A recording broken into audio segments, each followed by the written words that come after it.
Hola, en este video lo que quiero hacer es hablar acerca de una técnica una herramienta para desarrollar diálogo entre distintas partes de uno mismo que están en conflicto. Esto es ideal para situaciones de autosabotaje o procrastinación, que sería un tipo de autosabotaje, o situaciones donde estoy en conflicto entre una parte mía que quiere esto y otra parte que no, eh, o, o tengo un conflicto porque tengo una conducta que sigo haciendo pero que me gustaría no hacer, o por otro lado una conducta que me gustaría hacer, que está a mi alcance pero que por otro lado no hago.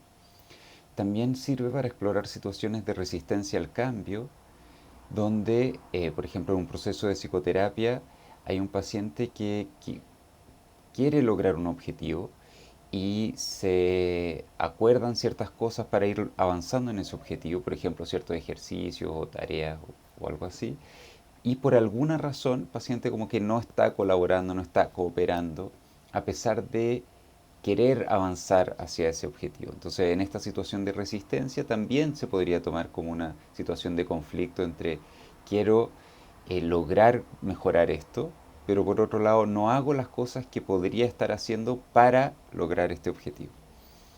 Entonces, en todas estas situaciones de conflicto interno se puede trabajar de esta forma. ¿Ya? Y pensando en cómo trabajarlo exactamente, en realidad hay muchas técnicas. Al preparar este video y el material que lo acompaña, me di cuenta que hay muchas formas, muchas variantes. Y acá les voy a solamente mencionar un par que son más sencillas y vamos a desarrollar más en extenso otra técnica que es visualizando cada parte. Una técnica derivada de la programación neurolingüística, pero que a su vez la PNL la sacó de modelos anteriores, como por ejemplo la Gestalt de Fritz Perls. Entonces algo como bien integrativo. Bueno, solamente para ilustrar que hay distintas formas, una manera de trabajar esto, que es bastante sencilla, pero trabaja más a nivel racional, es lo que se hace en la entrevista motivacional respecto de los pros y contras del cambio. Entonces hago como un análisis más racional de, ok, si tú cambias esta conducta, ¿cuáles son las ventajas? Ok, si tú no la cambias, ¿cuáles son las ventajas? ¿Cuáles son las desventajas si tú la cambias? ¿Cuáles son las desventajas si tú no la cambias? Se hace como unos cuadrantes y se conversa eso. Ahora, lo malo de esta herramienta es que es a nivel racional y de repente hay elementos que son más implícitos, inconscientes, que no es tan fácil que aparezcan. Pero lo bueno es que al pedir a la persona los pros y contras, ya se está abriendo un poco. Porque normalmente la persona dice, este es el lado bueno y este es el lado malo. Entonces, ya al pedir estos cuadrantes, los pros y contras de ambos lados, del bueno y el malo, como que ya genera cierta apertura para el diálogo y como que la voz anticambio o prosíntoma, que vendría siendo la misma, ya puede expresarse un poco. Entonces, ya se puede generar un diálogo interesante ocupando esa herramienta, como de los cuatro cuadrantes, los pros y contras de cada parte. La parte pro cambio y la parte anticambio. ¿Ya? Otra técnica que también es muy sencilla, que yo me acuerdo que me la enseñaron y la apliqué en un taller, en un congreso de terapia Gestalt, es simplemente hacer un diálogo con uno mismo. Esto fue facilitado por un terapeuta, pero el terapeuta no hacía nada, básicamente. Entonces yo me imagino que yo soy la parte que quiere cambiar y me pongo mirando hacia un lado. Y imagino al otro lado la parte que no quiere o que le cuesta cambiar.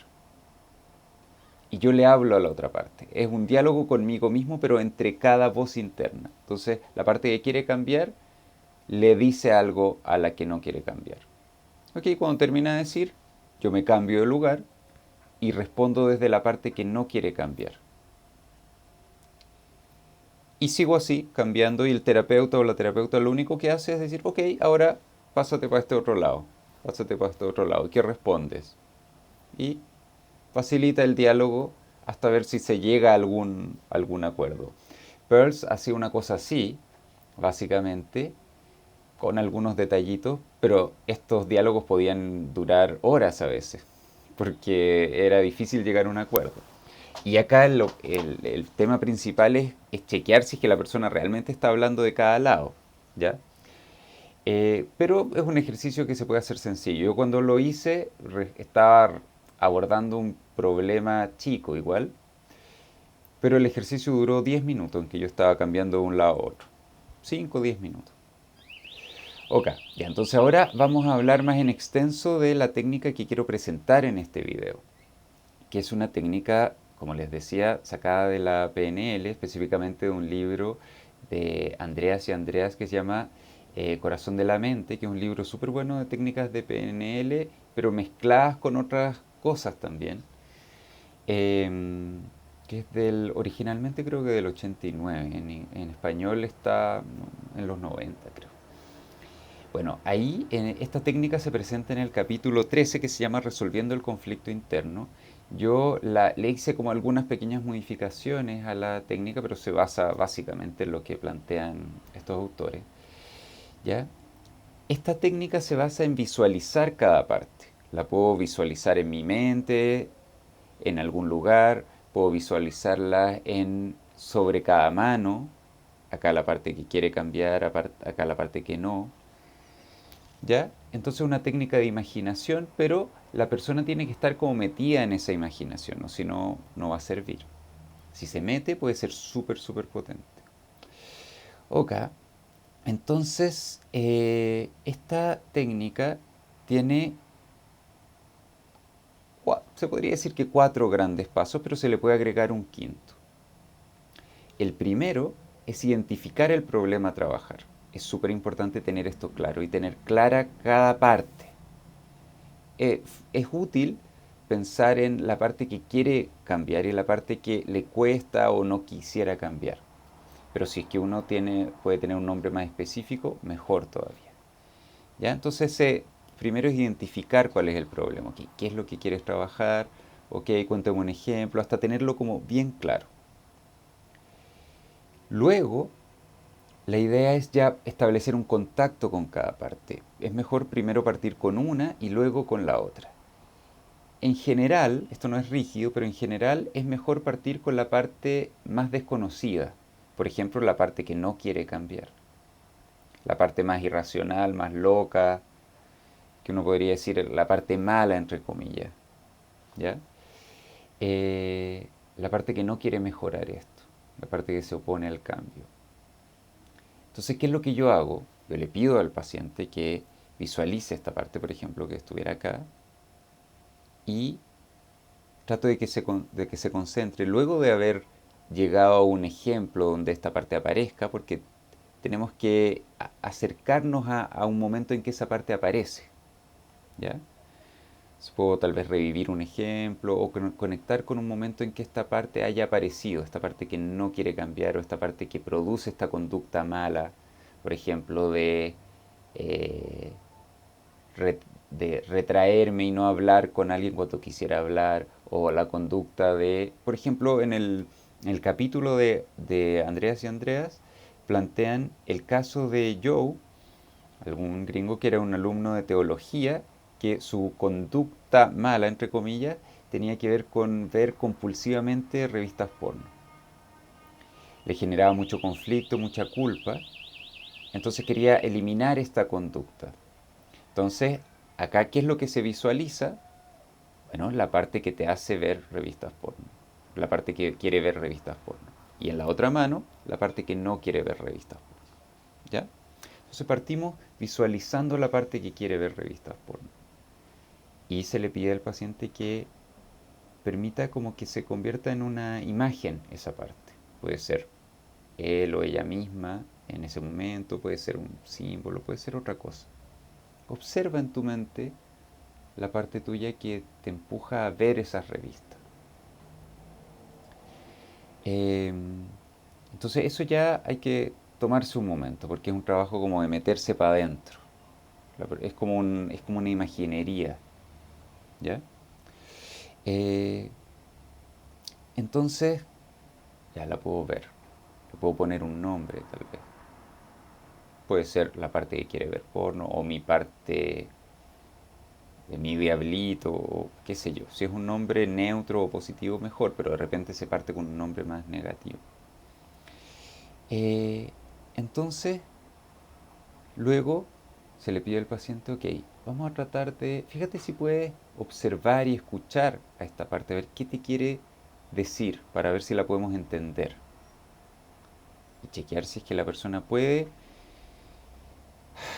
tener una disposición de diálogo con esta parte. Porque si solo la va a atacar y rechazar, va a ser difícil que esta parte quiera hablar. Es como si fuera una persona.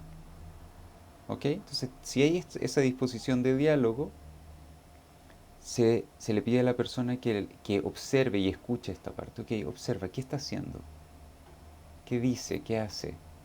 ¿Cómo es? Y se espera para que la persona pueda ir para adentro y responder. Ok, y luego se busca que la persona le pregunte o trate de explorar la intención positiva. ¿Qué busca esa parte a través de este síntoma? Entre comillas. Entonces se le puede decir, pregúntale qué es lo que quiere lograr con ver las revistas porno, qué es lo positivo que busca. Eh, y se espera una respuesta. Después se puede preguntar qué es lo, eh, qué es lo que temes si es que tú no haces esto. ¿Cuál sería el problema si no haces esto? ¿Qué es lo que busca para ti? Etcétera. Hay una serie de preguntas que son básicamente las preguntas que vimos en el video anterior de explorar el sentido del síntoma. Entonces, si yo ya hice eso, de repente no es necesario que lo explore con esta parte, porque esa parte del proceso ya está lista, ¿ya? Porque el objetivo acá es, una vez que identifico las partes en conflicto, conocer la intención positiva de cada una de estas partes. Entonces, hago una serie de preguntas para conocer la intención positiva de esta parte que me genera problemas.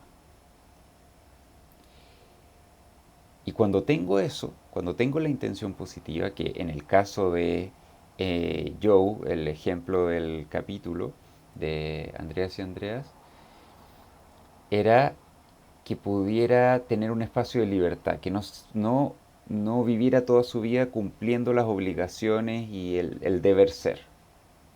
Básicamente esa era la intención positiva de esa conducta, de esa parte que lo hacía ver revistas porno. Entonces se reconoce eso y se explora con el otro lado también. Tal vez puede ser más sencillo o tal vez se requiere una exploración un poco más profunda. Entonces, en el primer paso del ejercicio tengo identificado el problema. En el segundo tengo identificada la intención positiva de cada parte. ¿Y qué es lo que voy a hacer después? Voy a tratar de generar un diálogo y una negociación entre estas partes. Esto, de nuevo, puede hacerse de varias formas, pero el objetivo es que cada parte pueda expresarse y también pueda escuchar a la otra. Es como si yo fuera un mediador entre una pareja que está en conflicto o dos personas que están en conflicto. Ok, habla, ¿qué quieres decir? ¿Qué quieres plantear? Luego de haber conectado con la intención positiva. Ok, ¿qué te pasa al escuchar lo que dice la otra persona, la otra parte, la otra voz interna? Idealmente, en este proceso de diálogo, cada parte puede reconocer que la otra puede ser una aliada o puede ser una amiga interna que la puede complementar o ayudar. Pero de repente no se logra totalmente esto y como dice, ya, ok, no me cae tan bien, pero ya no la quiero matar, ¿ya? Eh, entonces, la idea es que se genere un diálogo, que se genere un diálogo. ¿Qué le quieres decir a la otra parte? Ok, vamos a la otra parte. ¿Cómo responde? ¿Ya? Acá hay varias preguntas que se pueden hacer, pero hay una cierta flexibilidad. Por ejemplo, se le puede preguntar a cada parte qué le quieres comunicar a la otra luego de conocer su intención positiva, o qué le quieres pedir a la otra, o también qué le quiere pedir esa parte a la paciente, que está ahí mediando también. Eh, otra pregunta que es interesante, que muchas veces se hace, es si están todavía en conflicto o no valorando mucho el otro lado, es preguntarle a la parte A, ok, ¿cómo te imaginas tu vida eliminando totalmente a la parte B? Y viceversa. Esta pregunta a veces ayuda a que la persona se dé cuenta, chuta, si yo elimino totalmente mi lado que quiere ser libre y que no quiere someterse todo el rato a las expectativas de los demás, tal vez mi vida no sería tan buena. Pero por otro lado, si elimino totalmente al otro lado, el que quiere cumplir con los demás y ser aceptado, integrarse en la comunidad y ser querido, chuta, también me va a ir mal. Entonces como que ambos son necesarios. Ok, entonces yo voy preguntando y luego chequeo qué responde, qué le parece la otra voz, la otra parte que no ha hablado. Y puedo cerrar esta parte de diálogo pidiéndole a cada parte que que le exprese, que mire a la otra y le exprese su reconocimiento. Luego de reconocer la intención positiva y tal vez valorar esa intención positiva. A veces se logra como bastante aprecio y amistad, entre comillas, o disposición a la colaboración y otras veces no, todavía no. Ahí hay que ver como los ritmos de cada paciente. ¿Ya? Luego viene la cuarta etapa. Recordemos que la primera etapa es identificar las partes en el conflicto. La segunda es explorar la intención positiva de cada parte. La tercera es generar diálogo. Y la cuarta es hacer algo de integración. Ahora hay dos ejercicios de integración que se pueden hacer. Uno es fusionar ambas partes y el otro es llevar cada parte por separado al cuerpo. Y estos ejercicios tienen que ser también como en onda medio hipnótica de imaginería. Entonces, si cada parte está en una mano, o si no lo está, puedo pedir que la ponga en cada mano. Le puedo decir a la persona en un lenguaje calmado, como no apresurado, ya en un lenguaje que invite a la conexión vivencial. Le puedo pedir a la persona que lentamente, a su propio ritmo, pueda visualizar cada una de estas partes en cada mano. La parte que busca la libertad, que busca tener algún grado de autonomía, y por otro lado, la parte que quiere llevarse bien con los demás y ser querido y ser aceptado, que las ubique en su cuerpo, en algún lugar donde quiera que estén, para transmitirles que ambas partes pueden coexistir en ti. Puedes hacerlo con una mano primero y con la otra mano después, o puedes hacerlo con ambas manos al mismo tiempo, como tú quieras, como te haga sentido.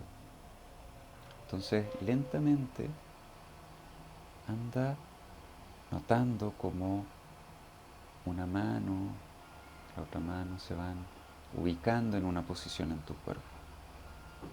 Entonces la persona puede ir lentamente, puede tomarse medio minuto, un minuto en esto, ubicando cada parte, visualizándola, por ejemplo acá y acá. Y después se le pide a la persona que permita que cada parte se integre en su cuerpo y se quede ahí un momento notando qué le ocurre cuando esto pasa. Y eso se puede tomar de nuevo un minuto o 2 minutos o 3 minutos, depende del ritmo de cada persona. Y luego cuando la persona ya termina este proceso interno, se puede ir cerrando el ejercicio. Esto que yo ejemplifiqué recién es la versión de llevar cada parte al cuerpo. No es el ejercicio de fusión visual que describen los autores en el capítulo. Pero es parecido el otro. ¿Ya?